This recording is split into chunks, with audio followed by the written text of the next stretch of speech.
Your understanding that you are source energy expressing through these physical bodies. Your understanding that you are eternal beings, so much more than this one perspective. But oh, what a glorious experience it is when you allow your physical human personality to be vibrationally attuned to your source energy. It just does not get any better than that. And of course, you really can't stop that from happening. That just happens. In other words, you would not even be here if that were not happening.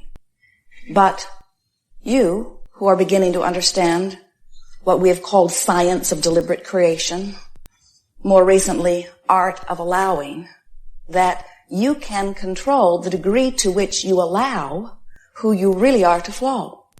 In fact, that's what allowing means. Allowing means how much of who I really am I allowing by my choice of thought to be present in this moment. When you're ornery, you're pinching some of it off. That's why you feel ornery. Really. When you're allowing who you really are to flow, you feel good. You feel as we feel. You feel clear. You feel sure. You feel invincible. You feel powerful. You feel eager. You feel adventurous. You feel kind. You feel willing. You feel compassionate. You feel understanding. You feel like giving others the benefit of the doubt. When you're edgy, when you're ornery, when you're feeling a little vulnerable, or when you're feeling defensive, when you're feeling guilty or blameful, when you're feeling fearful, these feelings are indications that you're pinching off who you are. And it's no wonder you feel bad. When you pinch off who you are, that's what feeling bad is. Instead of saying, I think I feel bad because you said such and such to me, or I think I feel bad because outside circumstances have happened in this way, we would like you to stop for a moment and say, oh, wait a minute. I feel bad for only one reason and one reason only. I feel bad because I'm not allowing who I really am to flow. And this is what it feels like when I pinch that off. We say, somebody should do something about that. And guess what? There is only one person who can. So, we have a new game for you to play. And the game goes like this. I've decided in my physical human form that I'm going to take complete, ultimate, only responsibility for everything that happens to me. I'm not ever again, it'll take a little getting used to, I'm not ever again going to blame somebody else for where I am, for how I'm feeling, for what's happening to me. Can you imagine if everyone would say, it's my job, my life is my job. So you don't blame your mate anymore, you don't blame your kids, you don't blame your parents, you don't blame your teacher, you don't blame circumstances. You say, I take full responsibility. The reason that this is ultimately so satisfying is because you have only ever always been the only ever always one who could only ever always do anything about anything in your life experience. Nobody else can do anything. In other words, asking someone else to change, even if they're willing, even if they can do it for 5 or 10 or 15 or 20 years, even if you can get somebody else to contain their behavior so that you will feel better, you are the only one ever that could do anything about it. And so, when you stop and think about it and you think, let's talk about the uprising, the seemingly eternal uprising in the Middle East. Everyone thinking that somebody else should do something different. And nobody else willing to do it different for the other. And we say, can you imagine how peaceful and wonderful experiences could be if each individual would understand that, hey, I can do something, and what is it that we're asking you to do? We're asking you to choose any thought, any word, any action that allows who you are to come back in this moment. So, you are so angry at your mate, or your mother, or someone you work with, someone you work for. And they just seem to be ruining your life because they will not change their behavior. you do not seem to be important enough to them to change their behavior, which hurts your feelings a great deal. And then you discover, wait a minute, they don't have to change a thing in order for me to feel better. I can start looking for positive aspects. I can look for things within them that make me feel good. Oh, that's impossible, you say.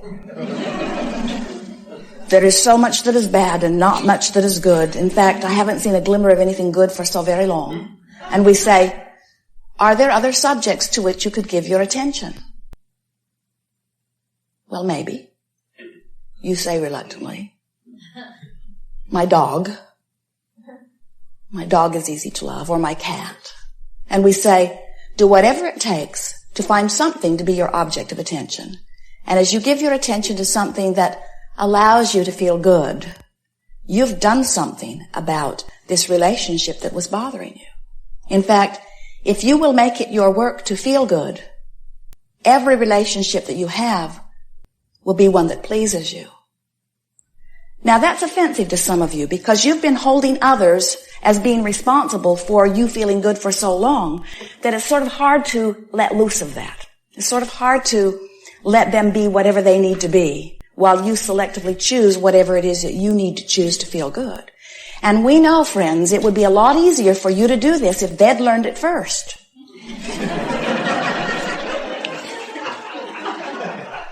But you can't wait for them to figure this out.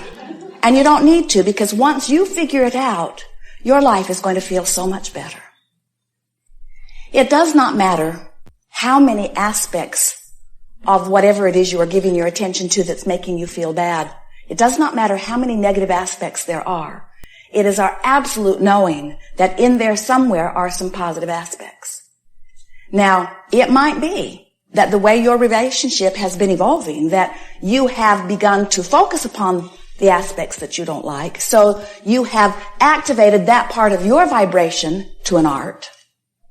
So that when you come together with this person or these people, that what they mostly show you is that part that is most active in your vibration. Did you hear that? What they mostly show you is the part that is most active in your vibration. It's such a wonderful thing. Did you hear that? What they keep showing you is the part of them that is most active in your vibration. And all this time you thought it was their doing. It is the part that is most active in your vibration. That's why when we say to you, somebody should do something about it. The person that we're always talking about is you, not them, you. Because we know they could stand on their head and they could work really hard to only show you things that would please you. But you're sort of fickle in what you want from moment to moment. And they're outside of your emotional guidance system. They've got to find ways of pleasing you based upon the letters that you've written or the prenuptial agreements that you've signed or the arguments that you've had where you've come to, I promise I will never do that again. In other words, it's so awkward when you try to control the way you feel by controlling their behavior from the outside. We've never seen it work, not for very long. That's why it's easier to just keep moving to a new relationship where you have not activated in you the negative aspects of them. A new relationship is easier because you don't know much about them until you have that dinner when you say, tell me about yourself.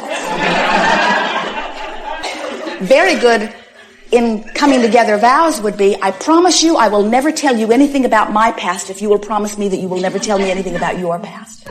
Let's start in this fresh place. Please don't tell me about any of your failures, because as sure as you do, I'm going to activate them in my vibration, and then I'm going to suck them right out of you, and then our relationship is just going to be like all the other lousy relationships you and I have ever had. Let's not do that. Let's start fresh.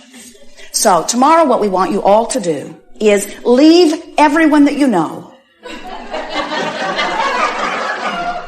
Go out into the desert all alone, meditate, and start your lives over with all fresh new vibration. So what we're getting at here, of course you're not going to do that, and we really do not want you to do that. It would be easier if you could do that.